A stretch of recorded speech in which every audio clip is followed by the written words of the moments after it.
Alors, donc maintenant on va parler justement d'exploration avec le docteur Amin Bititi, que vous connaissez puisqu'il est à Casablanca, et on va explorer justement nos femmes infertiles.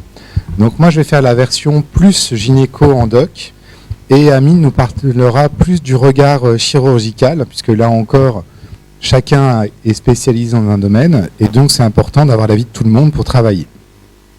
Quand un couple vient nous voir, donc parce qu'ils n'arrivent pas à avoir un bébé, eh bien on va commencer à réfléchir.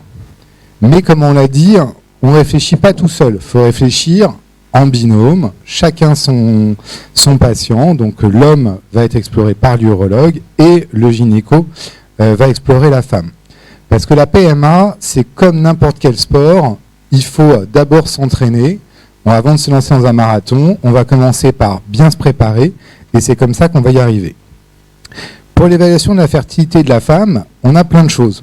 La femme, sa fertilité, elle va être liée à son ovulation, la qualité de l'ovulation, donc la réserve ovarienne. Donc ça va être fait beaucoup par l'interrogatoire, avec la durée des cycles. Après, il y aura des examens. Faut avoir des trompes perméables, puisque c'est là que va se faire la fécondation, et un utérus qui soit bien pour l'implantation, donc qui n'ait pas de fibrome, pas de polype, pas d'adénomiose, mais là, ça sera pareil. Amine nous en parlera plus. Donc, chez la femme, on sait très bien explorer. On a plein de choses. On va regarder la durée du cycle. Un cycle plutôt long va plutôt nous orienter sur des grosses réserves ovariennes ou des profils EPK ou des profils EPK-like. Après, il y a tous les dosages hormonaux pendant les règles. Donc ça, on va en reparler. Il y a l'échographie avec le compte des follicules en trop. Pour les trompes, il y a la cellio, il y a l'hystérographie, il y a l'icosie. Et pour l'hystéroscopie, on a l'écho, l'hystéroscopie. Donc là encore, on a plein d'examens qui nous permettent d'explorer nos patients de façon tout à fait efficace.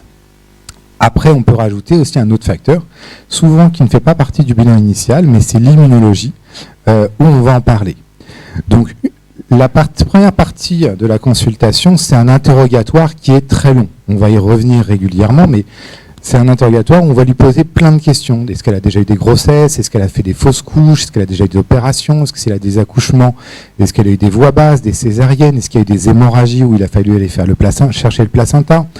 On va lui poser vraiment beaucoup de questions sur son mode de vie, son activité sportive. Et on va voir justement quels paramètres on va avoir pour évaluer la fertilité de la patiente, puisqu'en fonction de l'évaluation de sa fertilité, on va pouvoir décider quelle prise en charge on va lui proposer. L'élément le plus important pour moi, c'est celui-là, parce que sur celui-là, on ne peut absolument rien faire. C'est le taux d'aneuploïdie en fonction de l'âge de nos patientes. Et ça, c'est une diapositive que je montre systématiquement à toutes mes patientes, parce que c'est une information majeure. C'est elle qui va nous dire, madame, on peut y arriver, ou alors le traitement va être très lourd par rapport aux bénéfices qu'on va avoir. Donc la courbe, c'est le taux d'anomalie embryonnaire qu'on va avoir, quel que soit le mode de fécondation, naturel, FIV ou ICSI, parmi les embryons. Et on voit que à partir de 42-43 ans, plus des 3/4 des embryons qu'on va fabriquer avec à nos patientes seront anormaux. Donc soit ils ne s'implantent pas, soit ils donneront des fausses couches. Et le problème de ces fausses couches, c'est que là encore, ça va nous faire perdre énormément de temps, parce qu'on va croiser les doigts pour que la grossesse tienne. Le problème, c'est que la grossesse au premier trimestre, et jusque-là, tout va bien.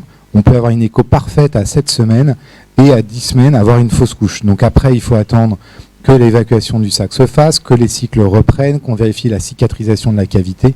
Donc on va perdre encore plus de temps, et donc le temps n'est pas notre ami chez ces patientes après 40 ans. On a justement, sur des très grandes séries, même des polyanomalies, qui là encore augmentent significativement avec l'âge.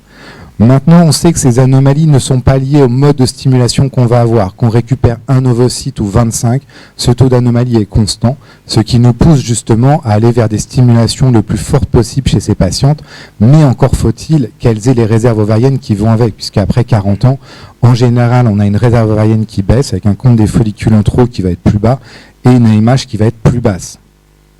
Le cycle naturel, pareil, n'offre pas de supériorité, contrairement à ce que longtemps on a cru. Avec la dominance, on se disait, on sélectionne par la dominance le meilleur ovocyte, peut-être qu'il est meilleur que son voisin, mais en fait non, le taux d'anomalie attendu sera le même. Et donc ce qui est terrible, c'est cette information qu'on doit donner aux patientes, c'est qu'à 40-42 ans, pour avoir un embryon euploïde AJ5, il va nous falloir 17 ovocytes. Donc la question, c'est combien de tentatives il va nous falloir pour avoir ces 17 ovocytes. parce que inclure un facteur coup de chance dans des prises en charge qui ne sont pas anodines pour nos patientes en termes de stimulation de risque chirurgical, il faut vraiment avoir donc cette idée en tête. Les dosages FSH estradiol, ça fait partie des paramètres moi, que je fais, parce que l'inhibine B, je l'interprète plus tellement maintenant qu'on a la MH, mais la FSH, c'est peut-être le seul marqueur qui soit un peu qualitatif de l'ovaire. Les autres marqueurs sont des marqueurs quantitatifs. On va en parler, le CFA, la MH, ce n'est pas un reflet de qualité ovarien, c'est un reflet de la réserve et donc du stock et de comment la patiente va répondre à la stimulation. La FSH nous montre comment fonctionne l'ovaire. Si on a des FSH qui sont élevés, ça veut dire que l'ovaire est en marche forcée. Si l'ovaire est en marche forcée, moi je donne toujours l'image aux patients de c'est comme quand vous appelez quelqu'un dans la rue.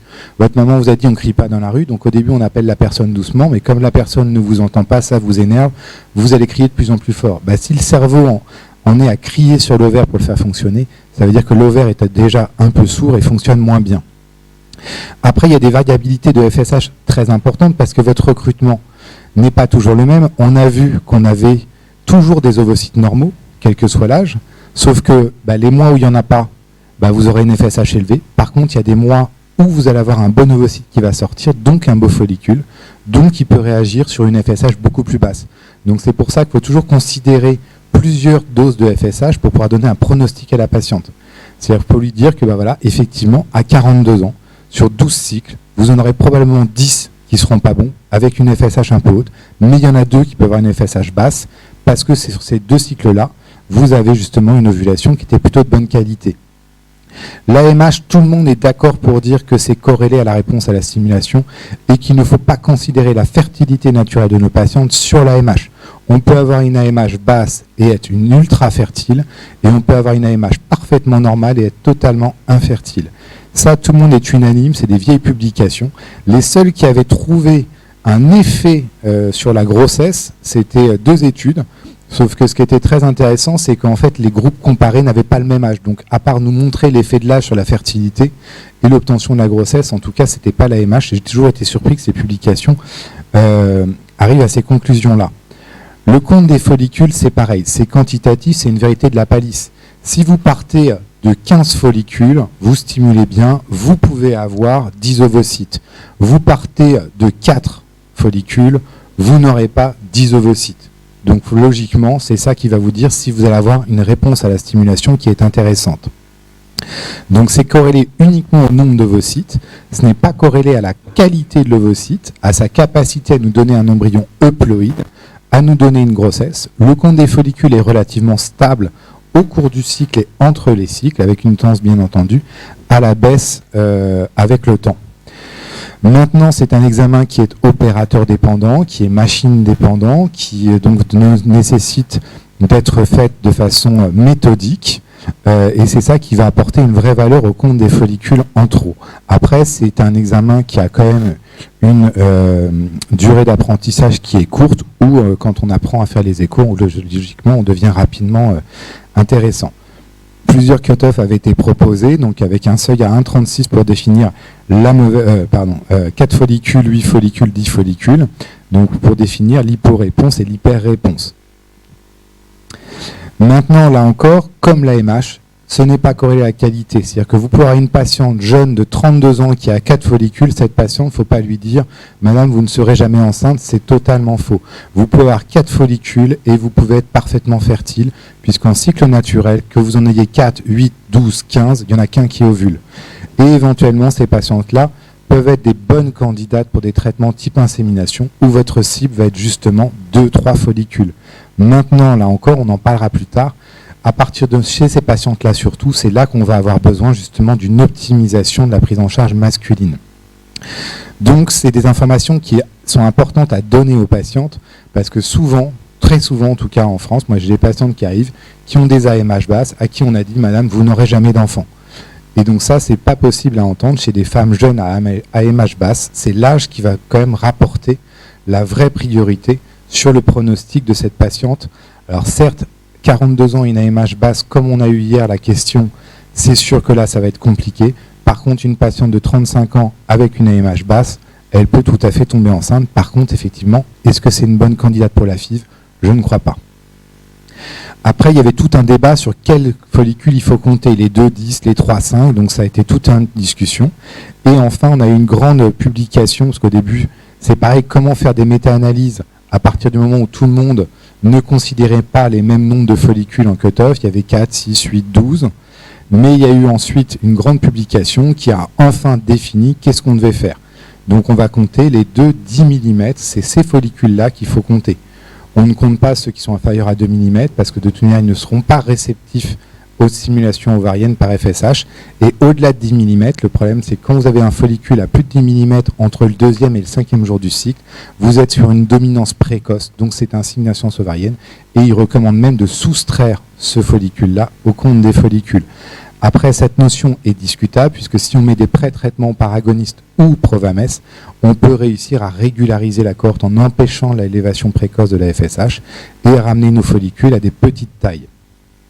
Juste un mot, ça fait pas partie des bilans qu'on fait en première intention. N'empêche que c'est des bilans qui peuvent avoir un intérêt. Et s'ils étaient moins chers ou pris en charge, ça pourrait avoir sa place dans les bilans initiaux des patients.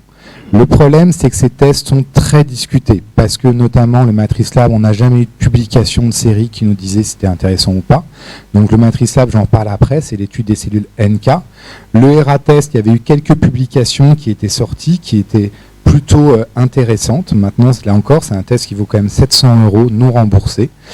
Les dernières nouvelles que j'avais en discutant avec les médecins du groupe Hygienomics, c'était que les ERA-tests pouvaient être considérés comme un facteur d'échec d'implantation uniquement sur les gros décalages de plus de 48 heures. Les décalages inférieurs à 48 heures n'étaient a priori pas responsables des échecs d'implantation. Donc le MatriceLab, c'est un test qui va étudier les cellules NK. Donc moi, l'image que je donne aux patientes, pour faire simple, le NK, c'est les cellules qui vont déblayer la zone d'atterrissage pour l'embryon, donc qui vont ouvrir la zone d'implantation. Si jamais elles sont sous dépense hormonale, si elles bossent trop, les zones d'atterrissage sont trop larges, l'embryon va toucher le sol, mais ne sera pas recouvert par la forêt. Si jamais il n'y en a pas assez, l'embryon se pose au sommet des arbres, mais ne touche pas le sol, donc on aura un défaut d'adhésion. Hop, tac. Donc, en gros, dans les profils, on va avoir le profil normal, la sous-activation ou la suractivation. Sur la théorie, ça se tient complètement. Toutes les études immunologiques concordent, c'est une bonne idée. Maintenant, c'est la question de l'efficacité et justement l'absence de résultats. Donc moi, j'avais fait une revue de qualité sur nos pratiques dans notre centre de PMA, où j'avais repris toutes les patientes qui avaient eu un MatriceLab en me demandant qu'est-ce que ça nous a apporté comme bénéfice. Et donc, on était sur des patientes qui j'avais pris volontairement en sous-activation, donc pour qui le traitement était le scratching.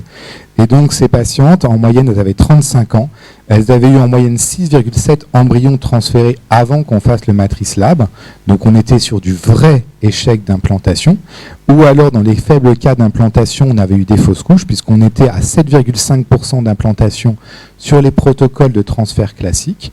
Par contre, quand on appliquait le MatriceLab, là, on se retrouvait sur un taux d'implantation qui passait à 40%, avec un taux de naissance vivante qui passait de 0% à 36%. Donc là, on avait un vrai bénéfice, effectivement, dans les cas de sous-activation, à faire un scratching et un soutien par le vitrel. Mais là encore, on reste limité par le fait que ce sont des examens qui valent encore très cher. Et sur les résultats de la suractivation, pour le coup, je suis moins convaincu sur le bénéfice qu'on va avoir. C'est-à-dire que le diagnostic, je pense, est bon, mais par contre, le résultat est moins bon. Un petit mot sur tout ce qui va être ERA-test, WIN-test, MatriceLab, ça ne marche que si vous êtes en cycle substitué, puisque vos cycles naturels, moi je dis toujours, c'est comme des vagues. C'est-à-dire que vous regardez la mer, vous avez les vagues qui se suivent, mais il n'y en a pas deux pareils. Et bien en fait, d'un point de vue hormonal, le cycle naturel est identique. À partir du moment où vous évaluez des choses qui sont sous influence hormonale, si vous faites un MatriceLab 3 mois de suite à une patiente, vous pouvez tout à fait avoir 3 profils différents qui vont apparaître. Donc quand vous êtes en THS substitué avec toujours la même dose d'œstrogène et de progestérone, logiquement votre réponse sera superposable.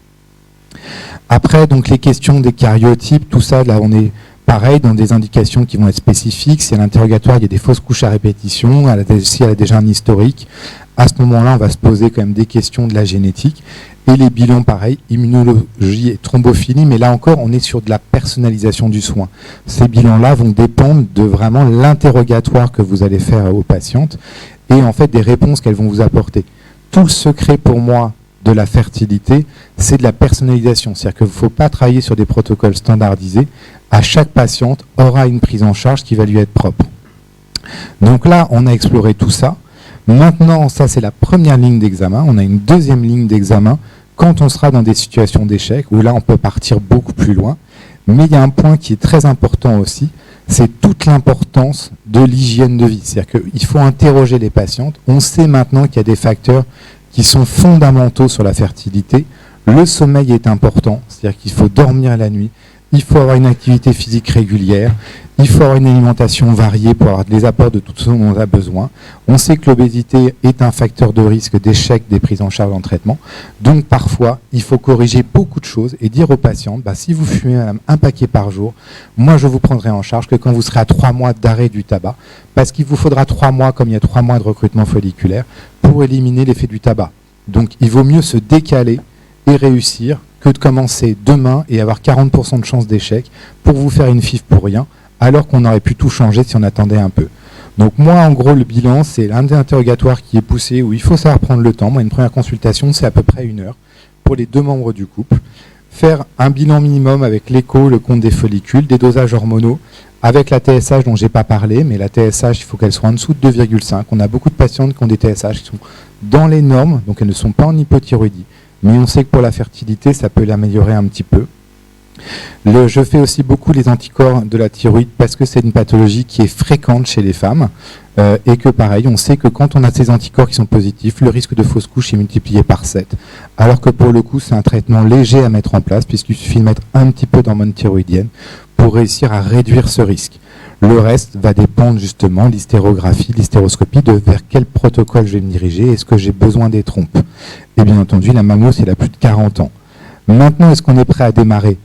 Non, en fait, on n'est toujours pas prêt à démarrer parce que maintenant, on va demander l'avis au chirurgien, savoir si, pour les autres examens, notamment la célioscopie, quelle est la stratégie à appliquer. Et après, on parlera justement des différentes catégories de patientes qu'on va avoir. Merci Frédéric.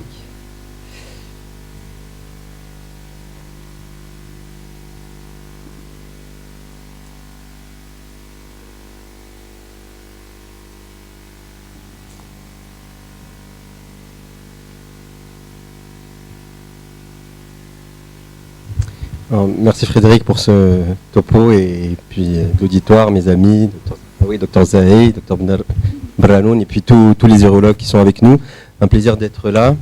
Dr Mcharqi, grâce à lui, a eu cette petite journée. On est en comité pour discuter des différents profils et du bilan et de l'exploration de la femme. Donc après le topo de Frédéric, on a parlé de l'interrogatoire, de l'examen clinique et des examens complémentaires, arrivent les différents profils. Donc les différents profils, pour vous résumer, nous, qu'est-ce qu'on trouve après tout ça? C'est soit des insuffisances ovariennes, soit c'est une dame qui a des cycles irréguliers ou des cycles réguliers avec un profil de syndrome des ovaires polykystiques, ou un profil de patiente qui a de l'endométriose.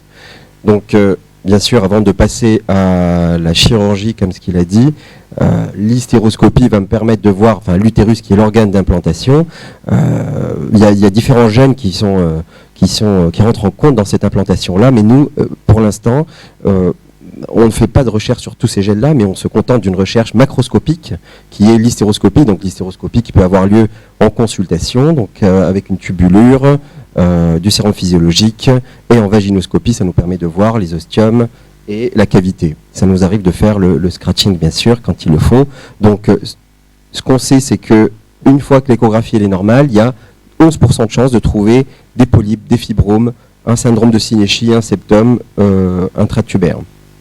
Donc, qu'est-ce qu'elle permet de voir l'hystéroscopie? Les polypes endocavitaires. L'effet du polype, il a un effet de clapet sur l'ostium, et c'est rarement des spasmes. C'est possible de les opérer avec des micro-pinces ou des micro-ciseaux en consultation sans électricité ou une petite chirurgie ambulatoire. Donc ça, c'est une rétention trophoblastique, post-fausse couche, comme ce qu'il a dit. Il y en a qui font cette hystéroscopie-là d'emblée ou après échec d'implantation ou fausse couche répétition. Bien sûr, l'adénomyose. Donc ça, c'est des cryptes adénomiosiques endocavitaires Ça, c'est des images de synéchie post-fausse couche ou post-aspiration. C'est les signes, c'est la dysménorrhée et l'aménorrhée. Ça, c'est aussi une image de synéchie, des images d'endométrite qu'on peut trouver à l'hystéroscopie, que, comme vous imaginez, gênerait l'implantation, une image de myome endocavitaire qui gênerait notre implantation. Donc, une fois qu'on a fait l'examen, l'hystéroscopie et l'hystérosalpingographie, on passe, moi je voulais vous parler du phénotype endométriosique de la femme infertile. Donc, ces femmes-là, pourquoi cette maladie? C'est une maladie sous présence du docteur Zerkaoui qui en fait beaucoup, c'est une maladie hétérogène. Donc il faut avoir à l'esprit, dans cette maladie, il y a différentes topographies, il y a l'endométriose superficielle, l'endométriose ovarienne, l'endométriose profonde, dont l'endométriose vésicale et l'adénomiose. Donc il y a différentes formes, il y a la forme asymptomatique, hyperalgique ou infertile. Cette maladie se trouve, bien sûr, elle a une hétérogénéité clinique et une hétérogénéité des lésions histopathologiques, sous couvert du docteur Mansouri, où elle en voit aussi beaucoup un contingent stromal, il y en a d'autres avec une prédominance glandulaire, il y a des lésions avec beaucoup de fibrose, il y a des lésions avec un envahissement ganglionnaire et nerveux, avec une hypertrophie du musculaire lisse aussi. Donc il y a aussi un polymorphisme au niveau des récepteurs à la progestérone, et comme ce que je vous ai dit, un polymorphisme au niveau des douleurs. Alors qu'est-ce qui peut nous interpeller à cet interrogatoire? Les douleurs pelviennes chroniques, les signes gastro-intestinaux, la dyspareunie, les dysménorrhées et les signes fonctionnels urinaires. Donc ça, c'est des images d'endométriose superficielle, les kystes endométriosiques, le kysting ovaries et l'endométriose profonde digestive et là, l'endométriose vésicale. Donc ces résultats-là, ils sont impactés bien sûr avec l'adénomiose. Il faut avoir en tête ces différents phénotypes avec l'adénomiose. Donc ces patientes-là, elles ont moins de taux de grossesse, bien sûr, quand elles ont de l'adénomiose associée. Donc il faut différencier l'adénomiose focalisée de l'adénomiose diffuse. L'adénomiose diffuse, toutes les femmes multipares ont de l'adénomiose diffuse. Par contre, la focale postérieure, c'est certaines femmes, c'est chez ces femmes-là qui ont plus d'échecs d'implantation. Bien sûr, en FIV, pareil. Et je voulais juste vous dire par là, suite à parce qu'il faut aller vite, à cet examen, la place de la chirurgie, moi je ne la fais pas, bien sûr, avant chaque patiente que je reçois. Une dame qui a un parcours d'infertilité depuis 1 an, qui a des trompes perméables, qui a une bonne réserve ovarienne, qui a un bon sperme, oui, je vais lui faire une chirurgie. Une dame qui vient avec 4 ans d'infertilité et qui essaye de tomber enceinte, je ne vais pas lui faire de chirurgie. Donc là, je vais le passer directement en aide médicale à la procréation, c'est un autre sujet. Donc le phénotype, il est important, endométriosique, il faut l'avoir en tête, pas tout le temps de faire la chirurgie, faire une chirurgie, bien sûr, quand il le faut. Et je te passe la main sur les différents autres phénotypes. Alors, je suis tout à fait d'accord. Justement, tout à l'heure, quand on discutait, en fait, moi, je raisonne beaucoup en fonction de la balance bénéfice-risque de mes traitements. C'est-à-dire que quand j'ai une patiente qui est très douloureuse, qui est très dysménorrhéique, très dysparonique, qui a une chirurgie où il n'y aura pas de résection digestive, on peut déjà l'opérer ne serait-ce que pour gagner son confort, pour améliorer sa qualité de vie. Et après, on peut avoir aussi espéré l'effet positif sur la fertilité. Maintenant, moi, ce que je dis souvent aux patientes, c'est que l'effet certain, c'est les symptômes. L'effet discuté, on va dire que la fertilité, c'est un bonus. Mon topo. Il est là. Merci. Donc du coup, effectivement, quand j'estime que la patiente n'est pas symptomatique et que donc j'ai pas forcément de bénéfice d'emblée, c'est vrai que je vais plutôt vers la PMA. Donc là, j'avais regardé les catégories de patientes en termes de réponse ovarienne. C'est-à-dire, je ne considère pas tous les à côté, l'endométriose, etc. C'est vraiment un profil de réponse. Donc j'ai défini, en gros, c'est cela dont je vais raisonner. Alors, c'est très grossier, mais en gros, on a l'IOP sévère. L'IOP sévère, pour moi, c'est vraiment la patiente qui a une AMH très basse, inférieure à 0,5.